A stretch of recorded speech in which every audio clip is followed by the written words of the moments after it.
Bueno, entonces, Agustina es la escritora del libro y tenemos a Inmaculada García, la protagonista sobre la que se basó este libro. Agustina escuchó el testimonio en Medjugorje y escribió el libro. ¿Qué fue eso? ¿Cómo pasa eso? Esto anda, ¿no? Sí, anda. Ok, ¿me escuchan? Porque mi voz es muy bajita, creo que voy a agarrarlo el micrófono. Como tú quieras, lo que te resulte más cómodo. Ahí está mejor. Bueno, primero gracias, Auxi, sé que estás muy nerviosa. Sí, acá también estamos nerviosas, así que Eso sudar. ya somos 3 mujeres nerviosas, más que inspiran. Esperemos inspirar. Esperamos inspirar. Bueno, como decimos, estos son 3 testimonios, porque está el mío, está el de Inma y está el del libro, y entonces para no cansar y aburrir, vamos a tratar de, bueno, yo voy a tratar de como ir un poquito al punto. ¿Cómo la conocí a Inma? En el 2017, unos amigos nuestros organizaban peregrinaciones a Medjugorje y le ofrecen a mi marido si no queríamos sumarnos al grupo. Nosotros para ese entonces, para que entiendan cómo era nuestra relación con la religión y con la iglesia, íbamos a misa solo para Navidad. Los chicos estaban bautizados y habían tomado la comunión. Yo decía que con la comunión de los chicos iba a volver porque me sentía bastante hipócrita que los chicos tomaran la comunión y después no ir a misa, pero no lo hicimos. Entonces cuando Rodrigo nos dice de ir, la verdad es que nosotros cumplíamos 20 años de casados, estaba dando vueltas la idea de hacer un viaje, pero no me lloré. Marcelo me dice, y la verdad que gastar esa plata para ir a un pueblo, para los que no saben dónde queda Medjugorje, queda en Bosnia y Herzegovina, un pueblo que además no es lindo, no es atractivo, no es turístico, no era el ideal de festejar 20 años de casados, obviamente, y menos en nuestra situación. Entonces cuando estábamos yendo, él me dice, bueno, si es una semana, porque dijimos, tomemos un café por cortesía, escuchemos lo que tienen para decirnos. Si es una semana de estar rezando, yendo a misa y a adoraciones, olvídate, ni loco. No, yo tampoco, le dije. Llegamos y Rodrigo dice, es una semana donde van a escuchar testimonios, van a ir a misa, van a ir a adoraciones. Entonces mi marido bajó el dedo, estábamos sentados enfrentados, y yo por abajo también le decía, no, tranquilo que no. Y Rodrigo es una persona muy graciosa cuando habla, ¿no? Y estaba contando sobre los carismáticos, Inma los llama carismaniáticos, ¿no? Y bueno, lo que contaba era gracioso y a mí me dan ganas de llorar y empiezo a contener el llanto y no lo puedo contener, y entonces le digo a mi amiga, quiero llorar. Y ella, lo voy a decir acá, y ella me dijo, si querés llorar, llora. En Costa Rica este chiste no entraba nunca porque nadie me miraba con cara de qué está diciendo esta mujer. Igual que las chicas que no entienden nada porque es de nuestra época. Pero en realidad ella no lo dijo así, ¿no? Ella, que es muy suave, hizo así, me dijo llorar. Yo lloraba y ella sonreía. Así que ahí había algo que no estaba funcionando. Después me dijo, la Virgen te tocó el hombro, te está llamando. Yo en ese momento lo único que podía hacer es llorar y no entender ese llanto, que era una mezcla de angustia, pero mucha angustia y mucha felicidad al mismo tiempo. Era un llanto, uno conoce cómo es su propio llanto, cómo lloramos, sabemos cómo lloramos. Yo sabía que no era mío ese llanto, era un llanto muy ajeno y al mismo tiempo muy interno. Salimos de ahí, por supuesto que Marcelo me miró espantado cuando me veía llorar. Salimos y le digo, no me preguntes por qué, pero yo tengo que ir a ese lugar que es impronunciable, porque no sabía ni siquiera cómo decirlo. Se escribe Med con J, Yugor, era como Medjugorje, nunca sé cómo es correctamente. Medjugorje. Ok, bueno, lo digo mal. En ese entonces no podía ni eso, ¿no? Entonces para mí era ese lugar en donde ni siquiera sé si es cierto o no que la Virgen se aparece hace 42 años y que le da le da mensajes a 6 videntes. Rodrigo, por supuesto, me mandaba links de YouTube de escritoras convertidas y decía, con esto la convenzo. Yo creo que Sole se frotaba las manos diciendo, esta cayó, porque esa era la sensación, ¿no? Me están queriendo como cooptar acá. Pero había sido demasiado fuerte y me daba miedo ir sola. Entonces cuando Marcelo me dijo, bueno, a mí no me interesa ir porque yo no sentí nada, ni lloré ni nada, y no pienso gastar plata en irme a ese pueblo, ni a rezar ni a nada. Acá 2 amigas mías en un almuerzo me dijeron, andate sola. Dije, me voy sola, y Marcelo me dijo, bueno, y al final le dije, no, me da miedo, necesito una mano al lado. Así que finalmente para el día del aniversario, yo digo que él me regaló el sí a mí 20 años después, porque me dijo, sí, te acompaño. ¿Y cómo llego a Inma? Llego a Inma porque además de ir a misa, de rezar el rosario, de ir a las adoraciones, vas a muchos testimonios. Y más o menos promediando la mitad de la semana, yo había estado hasta ese momento peleándole a la Virgen todo el tiempo, diciéndole, ¿para qué me trajiste hasta acá? ¿Por qué me tocaste el hombro? ¿Qué querés de mí? Aparece Inma a dar su testimonio. Antes de que ella salga, en realidad no salió de ningún lado porque era un lugar al aire libre, pero bueno, antes de que ella apareciera caminando, yo le pedí a Marcelo que filmara. Fue como una especie de intuición. Le sorprendió porque hasta ese momento Medjugorje no es un pueblo que valga la pena ni filmar ni fotografiar, así que el teléfono no se sacaba. Pero le dije, filma. Bueno, filmó. Inma no me deja mostrar esa filmación, acababa de parir. Estaba divina, pero ella cree que no. Bueno, cuestión que Inma da el testimonio, que ahora supongo que escucharán. Sí, si quieren escuchar el testimonio de Inma. Y cuando ella hablaba, yo vi pasar la novela. Para que entiendan la cabeza de un escritor, una novela se va construyendo con tiempo, incluso un cuento se construye con tiempo. Ay, gracias. Oh, no, pues tenemos la luz que nos pega.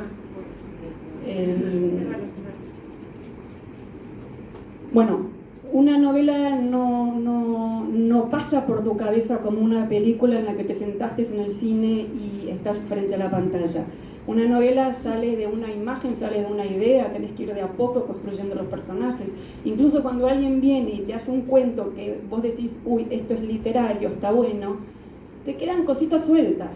Pero a mí en ese momento me pasó íntegra la novela en la cabeza, con todas las imágenes, ¿no? Ella iba hablando y yo la vi pasar entera. Entonces le dije a la Virgen, bueno, esto es lo que estás queriendo de mí, que yo escriba esta historia. Yo no había ganado el premio Clarín, venía luchando y remando, y los que me conocen saben lo que venía, con la frustración literaria que venía.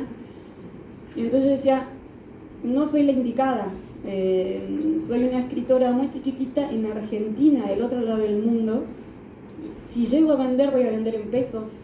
O sea, no, por ningún lado se va a ganar con esto, no hay manera que vos ganes con esto. Así que la seguí peleando a ella, a la Virgen, ¿no? Bueno, no sé si ahí respondí porque no quiero adelantarme a cosas. Así la conocí a Inma. Bueno, entonces, ¿qué es lo que te impresionó tanto? Vamos a tener que escucharlo y escuchar el testimonio de Inma. Si nos quieres hacer tu testimonio cortito, supongo, porque... Sí, porque además contar mi testimonio es hacer spoiler al libro y la idea es que lo compréis. Historia de amor y de conversión. Sí, en resumen, la historia de amor con el Señor y la telenovela con el croata. Pues, bueno, para hacer un poco la historia corta del principio de la novela, de la chica de papel, yo pertenezco a una familia católica, apostólica y romana, y además muy afín al Opus Dei. Yo no lo había contado en otros sitios, pero mi padre es cooperador del Opus Dei y yo también soy cooperadora. Estuve trabajando en la época de la novela, precisamente, estuve trabajando en 2 clubs del Opus Dei. Uno antes de ir a Medjugorje, que me porté muy mal, y luego otro después de ir a Medjugorje, que ya me porté mejor. Y ahí hice amigas. Y mi padre siempre dice que la familia que reza unida permanece unida. Entonces no sé si igual me echo para atrás, ¿me veis? Si quieres sacarlo, Sí, mejor. porque veo a los de atrás luchando un poco con el cuello. Ahí está más cómodo. Así un poco mejor. Entonces a mí, desde pequeñita me inculcaron los valores cristianos, ¿no? Y era como una cosa muy tradicional en casa y muy costumbrista la religión católica. Lo que pasa es que a los 16 años, esto no se cuenta en la novela, porque Agustina y yo decidimos que para que no fuera muy larga lo sacábamos, a los 16 años entré en una secta que está infiltrada dentro de la Iglesia Católica en España, de los 16 a los 19. La novela empieza justo a los 19 años al salir de la secta. Era una secta masónica que está, como os digo, parece que tiene valores cristianos. Entonces, la idea de Dios que yo aprendí en esta secta es una idea errónea. El Dios que yo había aprendido en casa de mis padres, el Dios Padre, el Dios misericordioso, el Dios que te perdona, que te acompaña, desapareció. Y en la secta conocí a un Dios empresario, un Dios mercantil. Mi relación con Dios en este grupo era, yo trabajaba para instaurar el reino de Cristo en la tierra, y entonces al final del año o al final del mes el Señor me debía una serie de gracias como si fuera mi sueldo, ¿no? Cuando salí de este grupo, por obra y gracia del Espíritu Santo, salí de este grupo, y por obra y gracia de mi Madre Santísima, que la de la tierra, que también es santísima, que rezó muchísimo para sacarnos de este grupo a los 3 hermanos. Sí, mis hermanos y yo estábamos los 3 en la secta. Fue cuando empecé en Massimo Dutti. Y en Massimo Dutti empecé sola, en el sentido espiritual de la soledad, ¿no? Porque ya la relación que yo tenía con Dios de pequeña ya no existía, porque ya era mayor para el Jesucito de mi vida, y la relación que tenía con el Dios que me habían inculcado en la secta ya no quería tenerla más, porque no era un padre, ¿no? En Massimo Dutti empecé a trabajar pues porque tenía que pagarme la carrera. Yo había estudiado, en esa época estaba estudiando nutrición, y después empecé fonoaudiología y tenía que pagar la carrera, entonces fue un trabajo para pagarme la carrera. Y Massimo Dutti, no sé si conocéis las tiendas. Sí. Sí. Porque aquí sí hay. Aquí no hay Massimo Dutti. En Argentina no hay. Pero bueno, es del grupo Inditex, de Sara. Sí. Es como la gama alta, entonces es muy tipo alta. boutique. Es muy así, muy atención personalizada a la clienta y tal. Y entonces en Massimo Dutti tenías que estar divina, y tenías que estar monísima, peinarte muy bien, maquillarte muy bien y lucir bien la ropa. Porque la ropa que te daban en la tienda era ropa de la tienda. Entonces, en la medida en que a ti te quedara bien y la lucieras bien, vendías más ropa. Entonces yo no lucía la ropa, no sabía maquillarme, no sabía peinarme, porque yo me crié entre hombres. Y los hombres son maravillosos, son sencillos, son normales, y les daba igual mi talla, mi peso, si me maquillaba o no me maquillaba al salir de casa y si me había lavado el pelo. Lo importante es que supiera subir a los árboles y jugar al fútbol. Entonces yo llegué a Massimo Dutti siendo un marimacho. Y era un marimacho muy feliz, no entendía de maquillaje ni entendía nada. Y entonces era la oveja negra de la tienda. Tanto era así que entre mis compañeras yo no caía bien, y había una que era la encargada de apuntar el tallaje, las medidas para los uniformes de cada año, ¿no? La empresa te da 2 uniformes al año, primavera, verano y otoño, invierno, y antes de que salga la colección te toman las medidas, ¿no? Te meten la manga o te agarran el bajo del pantalón y tal. He dicho agarrar, no coger. Estoy mejorando. Has estado practicando. Llevo una Yo semana. sigo equivocándome. Me voy el viernes, pero ya lo voy cogiendo. Es que es muy difícil. Yo llevo casi 8 años aquí y todavía me equivoco. Y todavía, bueno, mira, ¿ves? Pues nada, yo llevo solo 7 días. ¿Ves? Entonces, bueno, pues esto, te van tomando las medidas del traje. Entonces esta chica con la lista de tallas dijo, tenemos 4 de la 32, 4 de la 34, 3 de la 36 y el de la gorda. Yo era la gorda, que tenía la talla 38. En ese momento, cuando oí ese comentario, no me dolió, porque pensé, gorda tu vieja, ¿no? O sea, yo jamás se me habría pasado por la cabeza si yo estaba gorda o flaca, porque no era una preocupación. De hecho, no lo estaba. Pero por alguna razón, a nivel subconsciente, ese comentario se alojó en mi memoria y me acompaña hasta el día de hoy. Al día siguiente de ese comentario yo empecé a contar calorías. y empecé a controlar lo que comía y empecé a bajarme unas paradas antes en el autobús para ir caminando hasta casa y dejó de gustarme el dulce y dejé de comer postre. Y como adelgazar de una manera saludable, con ejercicio, con comida sana y equilibrada, es muy lento y yo soy impaciente por naturaleza, yo lo quiero todo para antes de ayer. Empecé a provocarme los vómitos porque era muy rápido y le cogí el gusto a vomitar. Para mí vomitar era un premio, vomitar era una manera de desahogarme y por otro lado de hacerme daño, ¿no? Yo aprendí, gracias a mis padres, que Dios es un Padre bueno, que cuando tú sufres, sufre contigo. No es un ente, no es un ser, no es una quimera, una ilusión, un opio de los pueblos, es un ser humano de carne y hueso, ser humano y divino, que se muere de amor por ti. Y cuando tú te haces daño, Él sufre, como cuando cualquier persona que améis con todo vuestro corazón sufre, sufrís por empatía, pero empatía elevada a la enésima potencia, porque es el amor perfecto y divino. Eso me lo sabía gracias al Opus Dei y gracias a mis padres, ¿no? Esa era la formación que yo tenía. Yo estaba enfadada con Dios porque Dios me había fallado en todos mis planes. Dios no había hecho mi voluntad, Dios no había hecho lo que yo quería. Entonces sabía que si yo me hacía daño, si yo me castigaba, iba a hacerle daño a Dios. Entonces, de alguna manera también vomitar absolutamente todo que me hacía mal, le estaba haciendo daño a Dios. Y eso era lo que yo buscaba, venganza.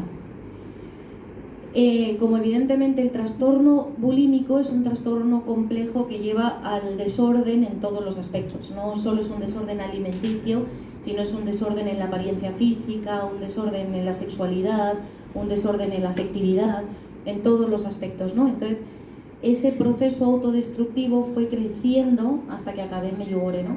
Empecé a tomar muchos antidepresivos porque en la empresa vieron que yo no rendía bien, no producía. Y lo importante era tener chicas productivas, no solo monas y bien peinadas y bien vestidas, sino productivas, que vendieran mucho.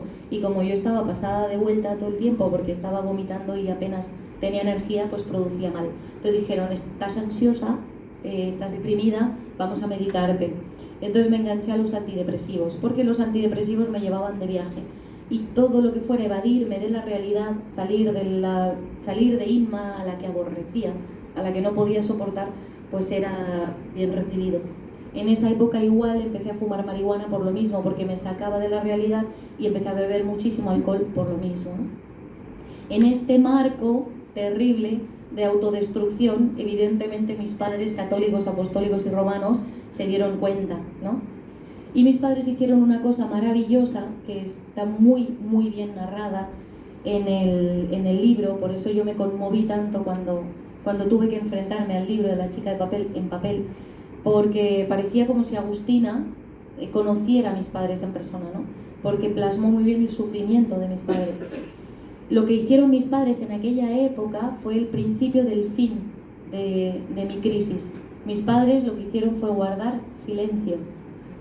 Y es muy duro. Yo ahora soy madre y entiendo. ¿Podéis levantar la mano las madres y los padres que estáis aquí? Mamás, todo perro pichi. Las abuelas no la levantéis 2 veces que no vale. Cada vez que lo digo sale la abuelita. Yo tengo también nietos. Está muy bien, enhorabuena. Mamás y papás que me estáis escuchando, si alguno tiene hijos adolescentes, incluso si los hijos están aquí presentes, a mí me rescató en una primera instancia el silencio de mis padres, porque era lo último que me esperaba. Porque mis padres son padres normales, entonces son intensos, son pesados, están encima, y encima mi padre coronel de artillería, mi madre hija de general de aviación, formados en el Opus Dei, adoradores nocturnos. Era como, o me meten al convento o me meten al cuartel, pero estos me encierran de alguna manera. Cambió mi manera de vestir, salía por las noches, dormía durante el día. Mi padre me decía, hija mía, tú no hablas, tú ladras, porque todo lo contestaba mal. Yo todo el tiempo provocaba una reacción por su parte, porque estaba desesperada. Y mis padres guardaron silencio. Mis padres empezaron a ir a misa entre semana, y cuando yo una vez, volviendo de borrachera, de fiesta, me encontré a mi madre en la cocina, me reí de ella, porque ahora vais también a misa entre semana, y mi madre me miró con muchísimo amor, también con ganas de matarme, luego me lo confesó, pero con primero amor, y me dijo, es que alguien tiene que suplir las misas que tú te estás perdiendo. Y eso fue todo lo que hicieron mis padres, porque vieron que, entendieron, y eso es una gracia que baja del cielo, que ellos la semilla ya la habían puesto. Yo ya sabía que lo que estaba haciendo estaba mal. No necesitaba que me machacaran más. Lo que estaba haciendo era una respuesta a una necesidad de perdón. Y yo no era capaz de perdonar a Dios, ni de perdonar a los hombres, ni de perdonar a mis padres, ni de perdonarme a mí misma. Entonces estaba en plena lucha, en plena búsqueda, en plena necesidad. Entonces lo peor que puedes hacer con una persona que está sufriendo esta noche oscura del alma es presionarle y gritarle y corregirle y regañarle y recordarle lo mal que lo está haciendo, porque ya lo sabe. Entonces, los que me estáis escuchando, si tenéis hijos en necesidad, rebeldes, espíritus libres como yo era la única hippie de una familia de derechas, era la oveja negra total de la familia. Si tenéis un hijo en esta situación, acordaos del silencio, porque el efecto que produce en un hijo una madre que se calla, yo creo que es parecido al efecto que produjo en San Agustín Santa Mónica, ¿no? Hacéis mucho más bien en silencio, una vez plantada la semilla, que hablando. Pero mis padres están en un silencio activo, o sea, me pagaron el viaje a Medjugorje. Dijeron, bueno, nos callamos, pero hacemos cosas, ¿no? No le vamos a enfrentar a la cría para no perderla del todo, pero la mandamos para Medjugorje. Y mi madre me preguntó, ¿tú quieres ir a Medjugorje? Y yo le dije, yo no rezo en Madrid, voy a rezar en Bosnia y Herzegovina, que se me ha perdido a mí en ese pueblo. Y por segunda vez a la semana siguiente me dijo, ¿tú quieres ir a Medjugorje? Y dije que no. Me dijo, pues qué pena porque ya he pagado la señal, tienes una reserva. Te vas en autobús desde Madrid hasta Medjugorje, 2.500 kilómetros, eran 120 personas en 2 autobuses, la mitad carismaniáticos y la mitad kikos, o sea, del camino neocatecumenal. ¿Conocéis ambos movimientos? Sí, yo tampoco los conocía. Cuando no los conoces son muy raros. Yo pensé, mi madre me ha sacado una secta para meterme en otra. Todo el tiempo estaban con el micrófono, todo el tiempo dando gloria a Dios. Hoy yo soy carismática. Entonces todo esto os lo cuento en tono de cómo era yo antes.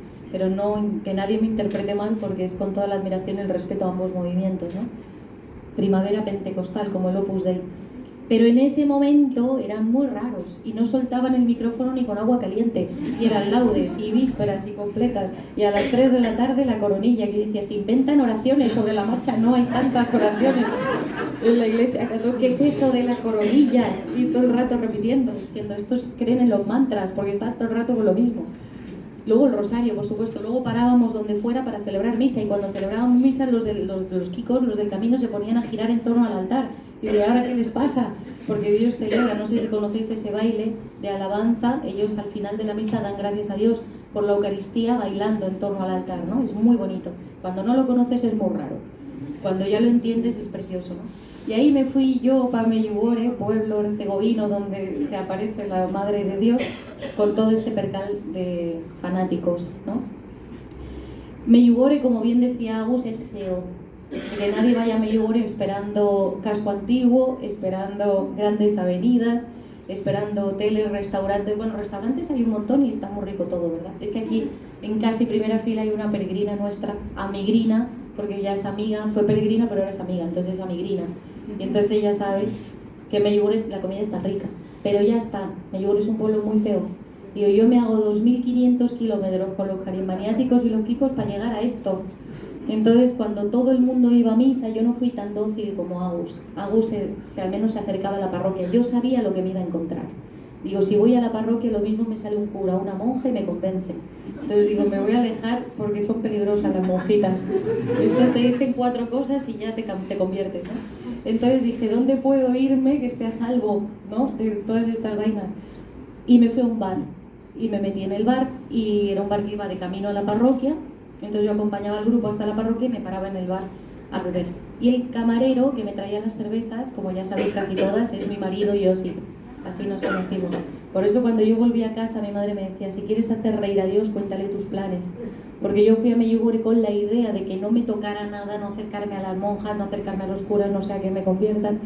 Y estaba la Virgen María sentada en el bar con Josip, esperándome para traerme por el croata, ¿no? Porque todo el tiempo en Medjugorje yo me lo pasé en el bar, y con Josip tenía conversaciones muy interesantes. Él decía que creía en Dios pero no en la iglesia, estaba enfadado con los franciscanos, llevaba un pendiente, era un rebelde. Pero Josip tenía una cosa que a mí me sobrecogió en esa época, y es que fue el primer hombre que me miró a los ojos. Desde que entré por la puerta del bar, una cosa que me llamó la atención de Josip es que me miraba a los ojos. Y tenía una mirada, los que conocen a Josip saben cómo es de maravilloso, tenía una mirada pura, limpia, inocente. Es que además era como un niño pequeño, pero en el cuerpo un hombre guapo. Entonces era, yo decía, ¿de dónde ha salido? Y la lástima es que sea croata, no se entiende nada. Pero bueno, voy a estudiar inglés, ¿no? Para poder decirle hola, ¿qué tal? Y así empezó mi encuentro en Medjugorje. Cuento el final, es que es súper spoilear el libro. Es que hasta ahí. Me parece que hasta ahí, ¿no? Hasta ahí, bien. Yo creo que hasta ahí porque... A leer el libro. Luego os cuento... Hay que leer el libro. Eso. Lo que pasó en Medjugorje y lo que hizo que yo saliera de Medjugorje enamorada del Señor, os lo leéis. Lo que pasó con el croata y que yo salí enamorada del croata os lo cuento ahora, porque no está en el libro, pero luego. Sí, porque eso no está. No está en el libro. Eso no está. ¿Qué edad tenías cuando lo conociste? 23. A mí me gustaría, porque también nos lo contó a Agustina, lo que fue cuando Agustina te contactó por primera vez. Te llamó una señorita de aquí de Argentina. Gracias por señorita. Bueno, pero una señorita de aquí de Argentina que estaba escribiendo tu historia, que tú no sabías ni quién era. Un poco de susto te dio, ¿no? Mucho. Ahora que estamos en Argentina se puede decir, porque en otros países no nos entienden, cuando Agustina me llamó, me dijo, estoy escribiendo la historia de tu vida, me he quedado atrancada en la página 80, me gustaría mandarte el manuscrito y que te lo leas y que me digas qué te parece o por dónde seguir. Lo que yo pensé, en ese momento no sabía cómo se decía, pero gracias a Messi sí, le dije, anda para allá, boba. En mi mente. Imaginaos, poneros un momento en la situación. Estáis en casa haciendo vuestras cosas de madre, porque yo primero soy esposa y madre, y me encanta ser ama de casa además. O sea, no estaba renegando de mi vida ni mucho menos. Y te llaman de la otra punta del planeta que van a poner tus miserias por escrito para que todo el mundo las lea y por favor déjame poner tu nombre para que todo el mundo sepa quién es la miserable. ¿Qué te parece? ¿Sabes? O sea, ¿qué le contestas a eso? Pues anda para allá, boba, ¿no? O sea, fue muy loco. Yo pensaba que era una broma de la radio. Yo pensaba que yo sí había llamado a la radio y me estaban gastando una broma. Y por eso yo creo que le di la razón como a los tontos, ¿verdad? Dije, vale, sí, mándamelo. Jamás me leí el manuscrito. Jamás. Leí como bien 20 páginas de las 80 y fue espantoso, horrible, dolorosísimo. Porque yo había dejado todo eso atrás. No lo había sanado, no lo había perdonado, simplemente había puesto tierra por medio. Yo ya vivía en Medjugorje, ya tenía 2 niños preciosos, ya me dedicaba a organizar peregrinaciones y de repente viene una persona de la otra punta del planeta a obligarme a sanar.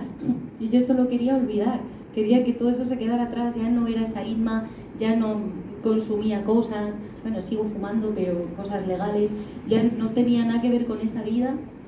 Y de repente ver por escrito todo aquello fue dolorosísimo, fue muy duro.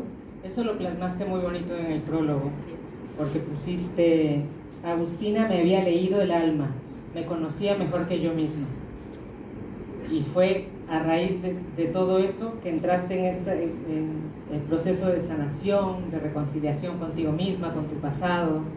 Yo siempre digo, que nosotras siempre decimos, porque Agus lo sabe bien, que la primera persona a la que sanó y a la que ayudó la chica papel fui yo. Cuando ella me mandó el ejemplar ya en papel, el que tenéis vosotros, me gustó la portada porque dije, mira, así dormía yo y así sigo durmiendo yo. Y me sentí muy identificada, pero lo que había dentro era las miserias de Inma. Entonces dije, bueno, me voy a enfrentar al libro como una novela. Está tan bien escrito además, ¿verdad? Sí. Está tan bien escrito que engancha. En 2 días me lo terminé, como dice todo el mundo, pero es verdad. Además es muy empática, porque todo el mundo empatiza con Ichi. Y yo fui la primera en empatizar con Ichi. Yo me separé de Ichi y fue como leer la novela de una niña que se llama Isabel, que le han pasado una serie de cosas. Y conforme iba leyendo la novela, iba defendiendo a Ichi, iba justificando a Ichi, iba entendiendo a Ichi, iba perdonando a Ichi, iba diciendo, pues claro que es normal, pobrecita. No, y de alguna manera fue como una disonancia cognitiva, ¿no? Yo sabía que era mi historia, pero no la veía como mi historia. Cuando acabé la novela, después de llorar muchísimo, como todo el mundo, cuando acabé la novela me miré en el espejo y me dije a mí misma en voz alta, Ichi, eres tú. Y entonces Fue como si la Ichi del espejo entrara dentro de mí. Y entonces me vi a mí misma como Ichi. Entonces todo lo que había perdonado a Ichi, justificado a Ichi, defendido a Ichi, dije, es que yo también soy digna de ser amada, perdonada, justificada, entendida, como fue Ichi. No soy el verdugo de la historia, sino la víctima, ¿no? Y entonces fue muy bonito porque fue a través de la novela ver mi historia con ojos nuevos. Me vi a mí misma, pero como me veía Agustina. Por eso me puse eso en el prólogo, ¿no? Me había leído el alma y me conocía mejor que yo misma. Porque cuando tú te castigas, te criticas, te juzgas mal, no te conoces. Tú te crees que estás siendo realista, ¿no? Es que yo soy súper desordenada, es que yo soy súper desastre. No es verdad, no te conoces. Si no te quieres, no te conoces. Entonces Agustina me quería y hablaba de mí como lo que era en verdad. Pues una chica que perdió el rumbo, una chica que cometió errores, una chica que algunos errores arrastra pero que los lleva con mucha paz y ya los ha aceptado, y una chica que en definitiva recibió la gracia del perdón en Meyugore, ¿no? Y eso a mí me conmovió porque dije, yo soy digna de ser amada, igual que Ichi es digna de ser amada, ¿no? Soy digna de ser perdonada. Y eso fue una lectura del alma de Agustina, que me conocía mejor que yo a mí misma. Qué bonito. Y Agustina, el título, ¿cómo surge el título? La chica de papel. ¿Por qué de papel? Esa pregunta ya la respuesta la tengo aprendida. Yo soy muy precisa con los títulos, me cuestan un montón, los pienso mucho, me guían mucho, entonces los necesito desde el principio. Me pasa que a veces salen a la mitad y muchas veces salen incluso al final, y cuando el título aparece tengo que releer todo y volver a escribir, volver a escribir todo, ¿no? ¿Y en cuándo apareció el título? Al principio. ¿Al principio ya el título ya había aparecido? Es que todo apareció al principio, a ver si lo entienden. O sea, lo que yo fui entendiendo en el proceso es que yo realmente el instrumento, una de las cosas que yo la peleaba a mamá era, primero, el ir a misa, que me parecía una ridiculez más o menos, porque tienen que, ¿no? Y el rezar, el confesarse, era yo tengo la comunicación con Dios, la sigo manteniendo. En la UBA, estudiando letras, leí los evangelios apócrifos, leí a Saramago, leí el evangelio según Saramago, y entonces dije, la iglesia inventó casi todo, ¿no? Y lo que no inventó, o sea, hasta me inventó cómo lo habían escrito. Que esta cosa que te baja un fuego y que el Espíritu Santo y los iluminó, y entonces empezaron a escribir así como iluminados, suena a cuento de hadas. La chica de papel fue iluminada por el Espíritu Santo, no hay manera. Yo supe muchas cosas de Inma, que cuando Inma las leyó me dijo, ¿cómo supiste esto? ¿Cómo supiste la distribución de mi casa? ¿Cómo supiste esa escena, que no voy a decir cuál, adentro de un auto? ¿Cómo supiste, no? Y me decía, todo eso yo lo conté en el testimonio porque son cosas que no solía contar en el testimonio. No, todo eso lo inventé, yo me sentí orgullosa de mi imaginación y todo eso había sido verdad. Entonces ahí empecé a decir, wow, ¿qué está pasando acá? Yo hoy puedo ver las frases que digo, acá no estoy yo, está Nasaus escribiendo. Y sé lo que escribí yo. Es como medio inexplicable, es cuento de hadas. Y el título vino. Ahora, como soy muy racional y necesito entender por qué estoy haciendo eso, y sobre todo cuando escribo, para mí cuando Inma hablaba o cuando la escribía incluso, yo la veía muy frágil. Y la veía frágil como un papel, ¿no? Un papel es algo que se rompe, también es algo que lastima porque corta. También es algo, el papel es descartable, uno lo hace fácilmente un bollo y lo tira a la basura, y ella se sentía así, se sentía algo descartable que se puede tirar a la basura. Lo que Inma no contó es que ella sintió un abrazo de la Virgen que la perdonaba, que es precioso como lo cuenta, y lo que yo escribí en definitiva también fue eso. O sea, lo que le estaban haciendo a ella estaban sacando del tacho de basura ese bollito, y en ese abrazo la estaban alisando, la estaban planchando, ¿no? Es como que la estaban devolviendo todo su dignidad, su confianza, su amor en sí misma, en Dios, en sus creencias. Así que por eso la chica de papel. Y cuéntanos, porque nos lo contaste una vez, que tú escribiste el libro no en la compu, que tú lo escribiste en papel. Esa fue otra de las cosas raras, o sea, yo hace años que venía escribiendo en la computadora y cuando me sentaba en la compu, lo que escribía no me gustaba, tenía que borrar, tenía que volver a empezar y era como que estaba trabada, estaba incómoda frente a la computadora. Y dije, bueno, será la vieja usanza. Entonces agarré un cuadernillo que tenía y me puse a escribir en el cuadernillo y ahí la mano brotaba. Fue un doble trabajo, la escribí en 2 meses, eso es inviable. Y doble trabajo porque escribía a mano y después tenía que pasar. Y no me entendía la letra, porque uno ya no escribe a mano ni siquiera para mandar un mensaje de texto. Entonces, pero fue un proceso muy lindo, como que me obligó a poner el cuerpo y me gustó. Y encima, después cuando ya tenía, eran varios cuadernillos, y uno de esos cuadernillos me di cuenta que arriba en cada hoja decía Inmaculada Concepción. Y ella se llama Inmaculada, entonces era como, pará, ya entendí que tengo que hacer esto, ya entendí que lo tengo que escribir. A Inma le costó más tiempo entender que el libro iba a ir solo, que no sé, que con el libro algo iba a pasar y que teníamos que dejarlo ser. Pero bueno, todas esas señales a mí me fueron dando muchísima confianza, por lo menos con este libro, con el resto no sé, pero con este libro sí. Y luego, bueno, ustedes no se conocían, o sea, se conocieron en el testimonio y no se volvieron a ver nunca más. Y el abrazo en Costa Rica, que lo vimos todos en el Instagram y fue muy emocionante. ¿Cómo fue conocerse? Ayer, hace 2 semanas o hace 3 semanas, estando tan hermanadas, ¿no? Sí, más que hermanadas, tenemos una historia que sabemos que ella me tuvo de soltera y me dejó en un convento en Madrid porque me parezco más a ella que a mi madre. Entonces ahora cuando vuelvo a Madrid tengo una conversación incómoda con mis padres allí porque ya sé toda la verdad. Es una cosa muy loca pero a la vez es muy normal. Me explico. Cuando tú vives de cara al Señor, vives de cara al Espíritu, pasan estas cosas y ya no te sorprende nada y te sorprende todo, porque el Señor es muy original, muy creativo, muy espontáneo, siempre te está sorprendiendo. Y sin embargo, en esas sorpresas, dices, es otra más de las tuyas, ¿no? Para mí, la comunión de los santos, de la que hablamos, Agus y yo la llevamos 5 años experimentando.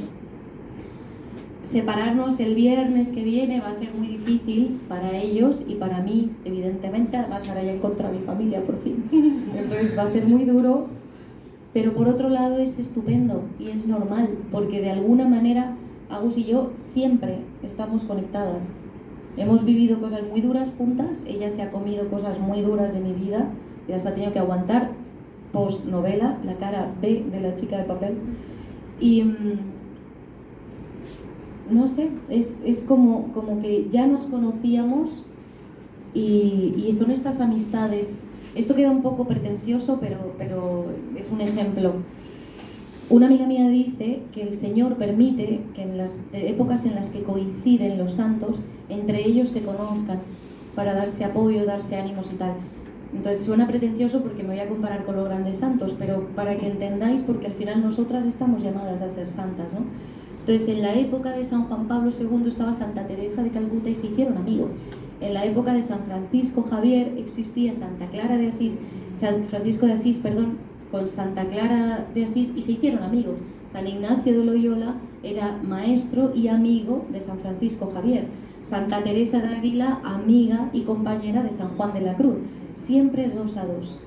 Siempre de 2 en 2, siempre por parejas, siempre como el Señor que los mandó de 2 en 2, ¿no? Entonces para nosotras, ¿verdad? Es un poco eso. Por más lejos que estemos y por más que nos separemos, nos entendemos, nos perdonamos, nos queremos y hay como un vínculo, ¿no? Como un lazo, que está bien que una esté en Argentina y la otra en Bosnia y Herzegovina, porque en el fondo siempre estamos juntas, ¿verdad? Qué bonito.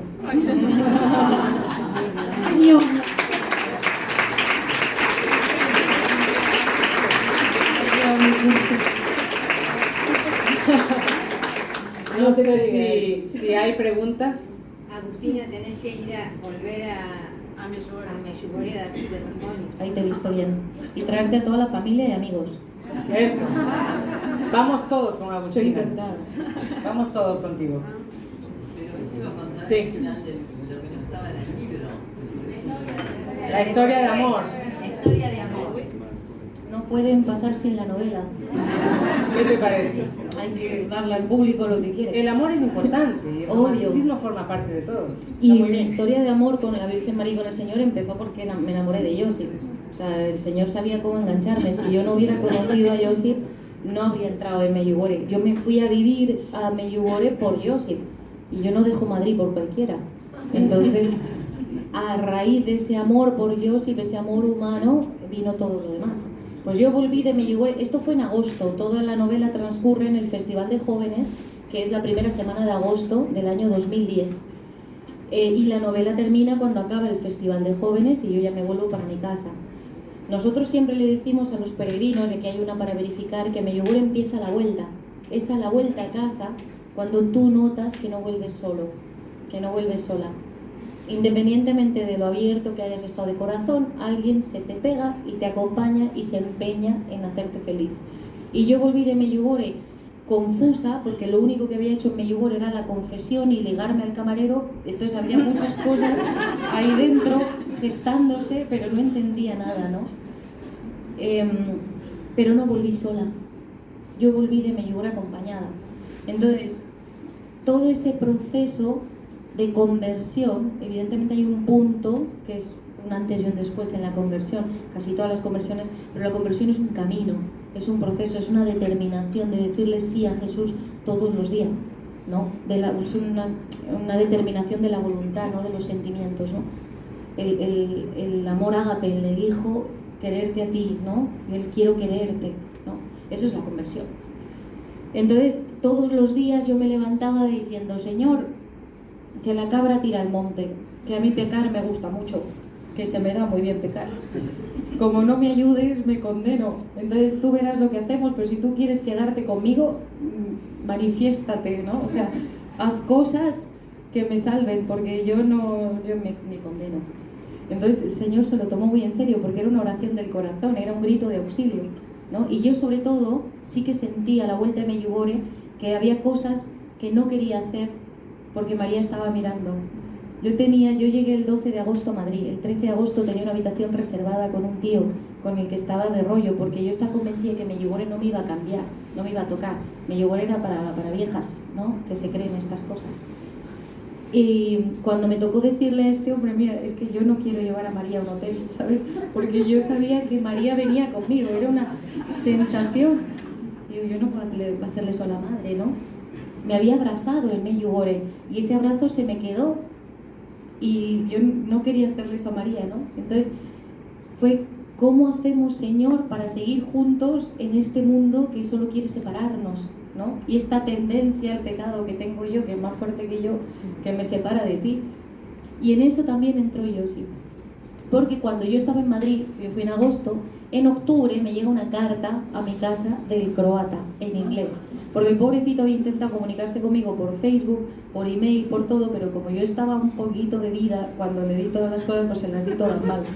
Entonces no me encontraba en Facebook y por alguna razón providencial, mi dirección de casa la puse fenomenal, que de la dirección de casa la escribe bien y el Facebook no.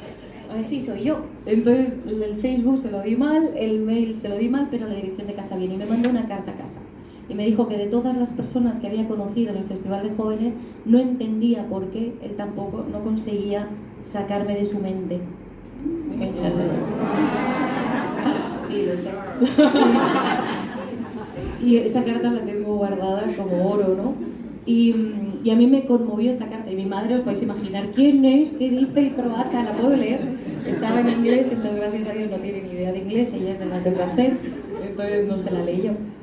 Pero yo dije, bueno, pues le voy a contestar. A la semana de empezar a contestarle la carta a Josie, me llama un amigo, el que me había ofrecido ir en verano a mis padres, y me dice, si consigues los días libres en el trabajo, yo trabajaba en un club de niñas del Opus Dei en Madrid en ese momento, habla con tu numeraria y si te da los días libres, te vas para Medjugorje, porque te lo pagamos otra vez.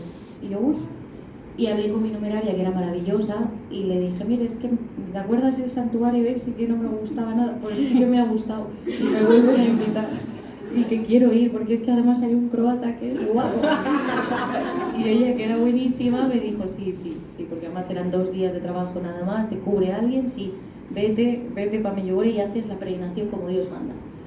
Y entonces yo pensé, si voy a ir para Medjugorje, le doy la carta en mano, porque esto era octubre, yo iba para diciembre, digo que espere un poco más, se lo pongo difícil, que mi padre me ha dicho que no lo venda tan barato, entonces esto debe ser ponerlo difícil, ¿no? Entonces voy y le llevo la carta en mano. Y así fue, y el 31 de diciembre del año 2010 yo me presenté en el bar con la carta en la mano. Yo no sabía si Josie trabajaba en ese turno, no sabía si seguía trabajando en el bar. Él llevaba desde agosto sin saber nada de mí porque jamás le contesté a la carta. El pobre se creía que le había dado mal a propósito las cosas para que me dejara en paz. ¿Sabes esto de que das mal tu número de teléfono para que no te llamen? Yo lo he hecho así a veces. Pues yo sí pensaba que se lo había hecho a propósito a él, ¿no? Entonces él se había olvidado por completo a ver si llegó la carta, no sabía nada. Y de repente el 31 de diciembre entro por la puerta del bar y la primera persona que veo de frente era Josie. Estaba secando vasos en la barra y se quedó loco, mirándome como que no entendía lo que estaba pasando. Y yo le di la carta en la mano y él estaba como que, no sé, es muy bonito, ¿verdad? Es como un niño pequeño, entonces no sabía si me la leo luego, si darme un beso, darme 2, darme 17, era como que estaba, pobre, no sabía qué hacer, ¿no? Y el 2 de enero, esto fue el 31 de diciembre, el 2 de enero del año 2011 empezamos a salir y hasta hoy. Y yo le dije al Señor, fuimos al Cristo resucitado, que es un Cristo muy bonito que hay ahí en Medjugorje. Y yo le dije, Señor, esto es lo peor que podías hacerme. Ahora que por fin me meto en la Iglesia Católica, que estoy en un club del Opus Dei, que estoy rezando y haciendo mis oraciones y voy a terminar ahora fonoaudiología, y me metes un novio croata que habla súper raro, no le entiendo nada y no sé cómo voy a hacer para pagarme los viajes para ir a verle, ¿no? Y le dije, pero si a ti te gusta para mí, encárgate de que todo lo humano se allane, porque todo lo humano lo tenemos en contra. Entonces encárgate de nosotros, ¿no? 3 niños después, el Señor se encargó, y vaya que se encargó. Y ahí fue cuando, poquito después, nos ofrecieron organizar peregrinaciones a Medjugorje. Nos lo tomamos como un trabajo temporal, pensábamos que iba a ser una excusa para poder vernos durante el noviazgo, pero teníamos la idea de vivir en Madrid. Pero organizando peregrinaciones, tuvimos la gracia del cielo de ver cómo le cambia la cara a la gente. Nosotros decimos que las peregrinaciones tienen que durar mínimo 3 días porque al tercer día la gente resucita y se transfigura. Son 3 días lo que tarda la madre en Medjugorje en trabajarte. Entonces, que eso fue lo que me pasó a mí también. Entonces vimos que era una cosa más grande que nosotros, que podíamos ser puente para que otros se encontraran con el amor de los amores, para que otros volvieran a sonreír, a dormir por las noches, a quererse como son, a perdonarse, ¿no? Todo lo que Josip y yo habíamos experimentado juntos no era solo para nosotros, es que se puede ser feliz en esta tierra, se puede estar llorando por fuera y tranquilo por dentro, se puede estar viviendo un dramón en paz, se puede, ¿no? Y eso lo aprendimos en Medjugorje. Entonces esto fue en el año 2012 y hasta hoy. Llevan 11 años viviendo en Medjugorje, 11 años organizando peregrinaciones, 2-3 grupos al mes. Han sido miles de caras, de conversiones, de momentos, y ya en el momento cumbre, cuando la pandemia, ya os lo contaré porque si no queda muy largo, ya no va a ser la chica de papel 2. Vivimos una crisis matrimonial muy grande porque uno vive en Medjugorje y la gente ya se piensa, con perdón, que orinamos agua bendita. Ya esta niña es santa, ya la tocas y te conviertes, te lee el alma, ¿no? Te tienes que confesar que Inma te lee el alma. Mentira, Inma es un desastre y ellos lo saben, ¿verdad? Y si no fuera gracia divina, si no fuera el Espíritu Santo que actúa en un alma que se deja, yo no podría estar aquí haciendo esto ahora mismo. Y entonces, pues por cosas de la vida, Josip y yo nos separamos, estábamos buscando abogado para divorciarnos, y fue la gracia del perdón otra vez la que entró en nuestro matrimonio con fuerza y con poder, esta vez de la mano de San José, y del Espíritu Santo, y ahí fue cuando nos hicimos carismáticos, ¿no? Nos abrimos al Espíritu. Súper resumen, porque no me quiero enrollar más, pero que la historia continúa, y eso es lo bonito. Lo bonito no es que tal y comieron perdices y la telenovela y súper bonito, los niños monísimos y súper santos. No, son muy pesados los niños. Están demasiado enmadrados y no me dejan vivir, y todo el rato es mami, que son muy pequeñitos. Y yo me canso y me harto y dudo y nos enfadamos, Josep y yo nos peleamos. Lo bonito es tener la gracia del perdón, de perdonarse siempre. Perdonar todo el tiempo, porque todo el mundo se equivoca. Pero las relaciones humanas tienen que estar basadas en el perdón. Con tus padres, con tus hijos, con tus hermanos, con tus cuñadas, con tus suegros, con tus compañeros del trabajo, porque todo el mundo decepciona. Y el día que yo y aprendimos esto, yo aprendí a perdonarme por la bulimia. Aprendí a perdonar a Josi por todo lo que fuera. Aprendimos que no pasa nada por equivocarse, no pasa nada por ser imperfecto, porque no hay pecado que no cubra la misericordia de Dios, ¿no? Y esa es la manera de ser feliz en esta tierra, perdonándose, perdonando a Dios, perdonando a los demás y perdonándose a uno mismo. ¿Qué rollo os acabo de soltar? Qué lindo, me encanta. Ahí había una pregunta, pero estaba... ¿Quién eras tú? Sí. No, bueno, no sé quién era. Sí, tú. Tú habías levantado la mano, sí. Pero creo que no le voy a llevar. Perdón, si me lo pasan, por favor, detrás.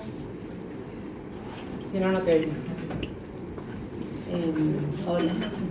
Bueno, no, lo que a mí me ha quedado como intriga en saber cómo vos, Agustina, ¿cuál fue el momento en que estabas oyéndola a Inmaculada hablando de toda esta realidad que había estado viviendo, de su cambio? ¿Cuándo fue el momento que la escuché? O sea, ¿cómo fue ese momento?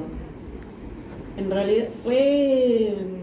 El momento en sí fue uno más. Era un testimonio más de los tantos testimonios que estaba escuchando. O sea, yo me senté a escuchar un testimonio más, a cumplir con cierto programa, y Inma estaba dentro de ese programa.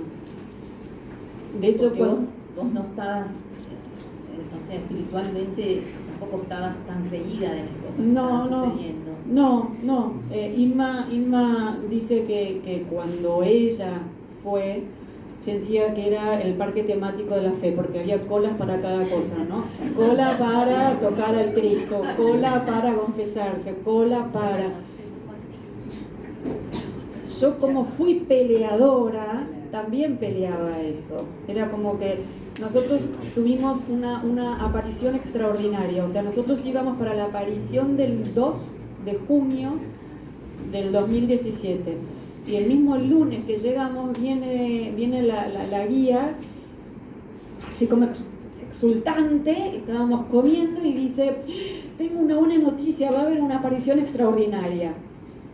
Yo dije, bueno, están todos a los pedos, enchufando cosas y los prendiendo focos y cosas para la extraordinaria. O sea, ¿qué es que la Virgen hace apariciones extraordinarias? O sea, ¿qué es esto? Todo me parecía como medio sin, o sea, sí, como el show, ¿no? Las palabras de Irma, y ese tipo de cosas de Irma era, ahí yo decía, ella me saca las palabras de la boca, a mí, escritora, decía, esto es lo que yo siento. Pero bueno, simplemente fue un testimonio más, pero con esa precisión en mi cabeza, que me hizo salir de ahí con esta duda de, bueno, para esto estoy acá. Después en el libro está mi conversión, o sea, eso fue como promediando la semana. Y después yo también tuve mi propio abrazo, ¿no? Digo, como que ahí se manifiesta o no, porque a veces también es como dice Inma, es a la vuelta, o a veces no, qué sé yo, no sé, no, eso no lo puedo explicar. Pero que hay algo que te cambia, aunque sea, yo le decía a mi marido, le decía, bueno, tomémoslo como un paréntesis en nuestras vidas. Teníamos en el 2017 yo tenía 47 años, o sea, con suerte estaba en la mitad de mi vida, ponele, yo creo que ya la había pasado, y estaba con un montón de, o sea, con hijos en medios como ya adolescentes, Mora 19, Marco 14, no sé, todo eran medio como cosas que estaban un poco desordenadas, un poco, el matrimonio no estaba mal, pero tampoco estaba bien, de hecho eran 20 años y yo le decía, vayamos a Brasil con los chicos. Y después decía, bueno, después pagaré un psicólogo por esto, pero como que quiero irme con ellos, o sea, había algo ahí que no. Entonces dije, no está mal es tomarte una semana para pensar en tu vida, para meterme para adentro. Yo fui con ese objetivo, no con el objetivo de, ay, voy a encontrar a Dios, o la Virgen va a hacer algo conmigo, o me voy a reencontrar con Jesús, con quien yo siempre lo viví como un hermano. Y en ese paréntesis, en ese meterme, en ese haber estado toda la semana peleándola, pero también dialogando con ella, con mis propios conflictos, tratando de ponerlos en orden, tratando de entenderlos, de entenderme, ella iba hablando, ella va haciendo algo en vos, o sea, no sé cómo explicarlo, es uno mismo también, ¿no? Ese fue el contexto en el que la escuché a ella. No sé si respondí. Sí, evidentemente siento que fue también para vos una inspiración del Espíritu Santo, porque podías haber agarrado otra historia. Sí, porque de hecho lo escuché a Emilio o Emiliano, nunca me acuerdo, a Emil, o sea, había un montón, pero los demás testimonios, o sea, yo no dejé de llorar en todos lados, porque también soy llorona. No era el llanto que me llevó, era otro llanto, porque me conmuevo en el cine, me conmueven muchas cosas. Con el testimonio de Inma no lloré en ningún momento, me reí todo el tiempo, porque sí, porque es graciosa y sin embargo había, o sea, entró. No puedo decirte más que eso, porque es como decir, bueno, cuando te dicen, ¿qué es la fe? Ojalá lo vivas, porque no te lo puedo explicar. Es una experiencia que se tiene y que es maravilloso. En ese momento, o sea, la experiencia maravillosa para mí fue post todo eso. En el momento de escucharla y ver la película era una cosa más. Lo maravilloso fue después escribirlo tan rápido, escribirlo con tanto placer, ir viendo estas señales, ¿no? Y eso lo que hizo, se lo dije a Auxi antes de sentarnos acá, me devolvió la confianza con mi escritura y la confianza con el cielo. O sea, esa nostalgia religiosa que yo sentía, que había perdido, la recuperé con el libro, no en Medjugorje. Así que Medjugorje empieza cuando uno vuelve y a mí me la devolvió la chica de papel, en cierta medida. Sí, le pasás el micrófono.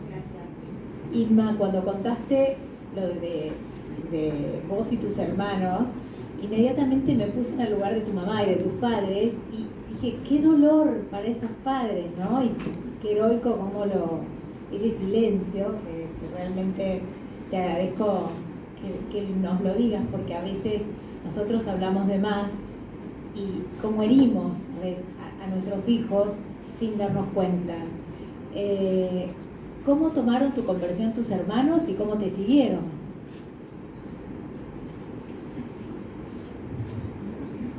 Mis hermanos ya estaban convertidos, la oveja negra era yo, entonces siempre lo fui.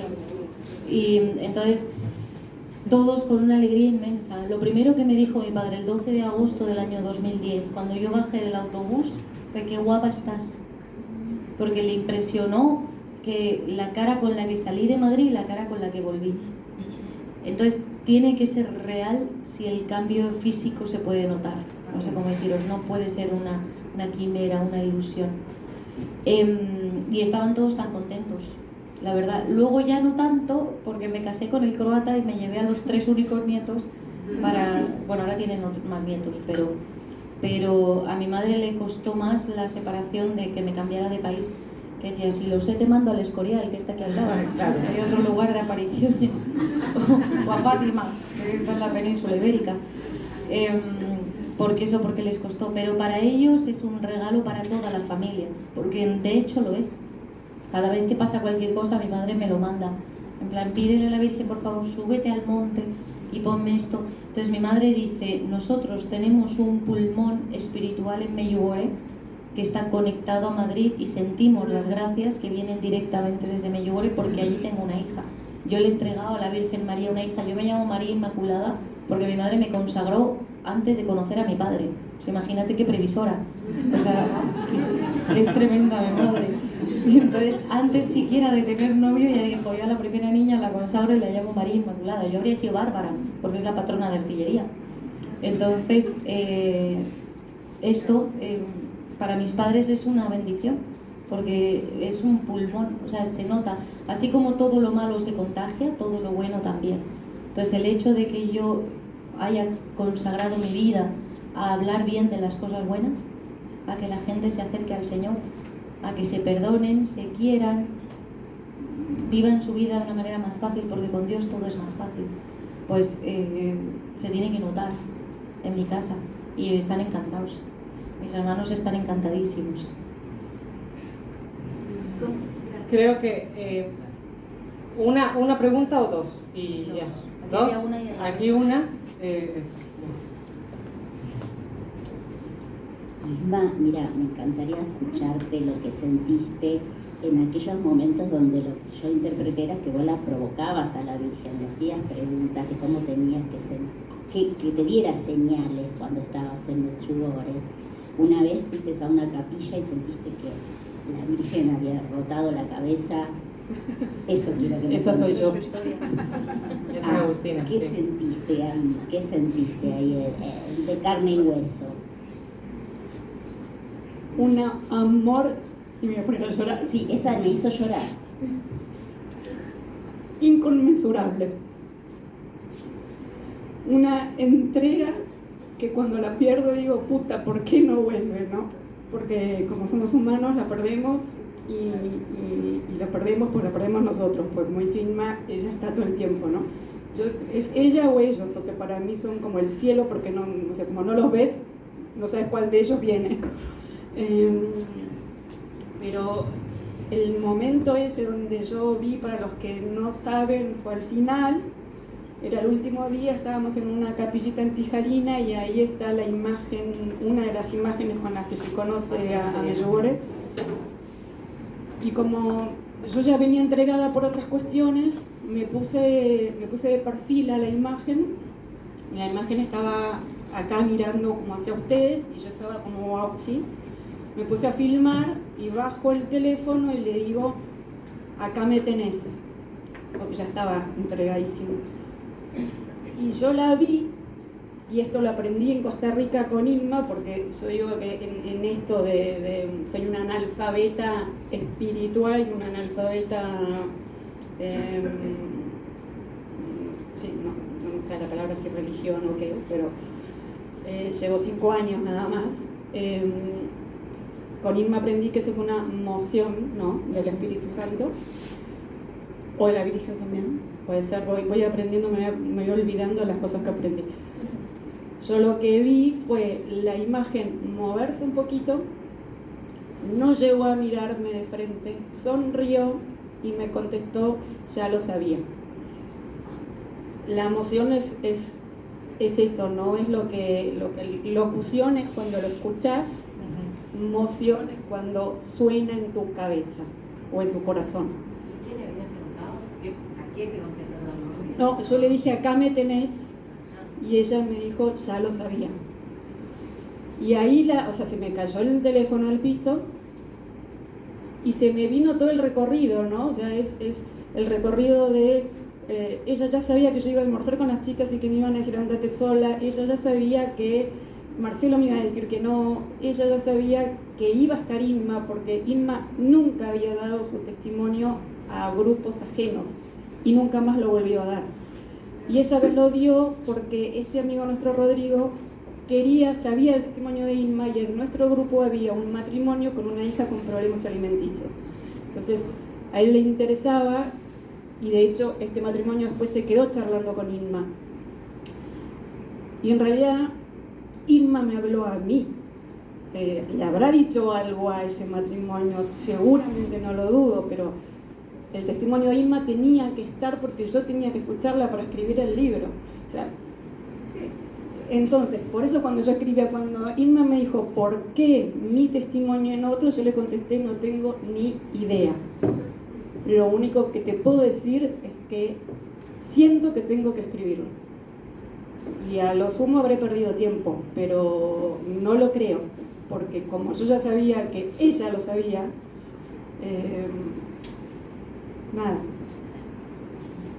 Y la última, ¿no? Ahí. Bueno, una pregunta para las dos. Para Agus y para Isma. Bueno, un poco con esto decía Agus. Para ahora, ya habiendo pasado años, ¿para quiénes sienten que fue el libro? ¿Para quiénes creen que se hizo este libro? Para vos, Ana. Ana, el libro salió en el 2020 en pandemia. Yo había sacado justo en ese momento otro libro, Una hora sin ausencias. Y ella me iba a comprar Una hora sin ausencias. Estábamos tomando un café, no sé si era café u otra cosa, pero yo dije, bueno, le llevo también La chica de papel. Y ella agarró Una hora sin ausencias, lo apoyó, agarró el otro, dio vuelta, leyó la contratapa y se puso a llorar. Y yo como Sole dije, te está tocando. No sé, bueno, después ella tuvo su lectura, pero ese tipo de, o sea, hubo muchas Anas y para mí era fabuloso. Después, ¿qué es lo que pasa? No lo sé. Ahora en Costa Rica, no sé, fueron como muchos encuentros, experiencias. ¿Cuánto tiempo estuvieron en Costa Rica? ¿Una semana? 11 días. 11 días, largo, ¿eh? O sea que un poquito cansada. Sí. Muchos días, qué lindo. ¿Y aquí? Llegaste el jueves a la noche. Mañana es una semana. ¿Y ya qué queda? 2 colegios. Mañana 2 colegios y listo, no más. Pero bueno, que Inma también te diga ella, No, que yo iba a decir para vos, Ana, igual además. Para todas, para ti en singular y para todos en plural. Empezando por nosotras y para todo el mundo. Porque todo el mundo se equivoca. Yo creo que no sé cuántas veces lo he dicho ya en esta charla, pero es la verdad. no sé si... Bueno, nada, esto...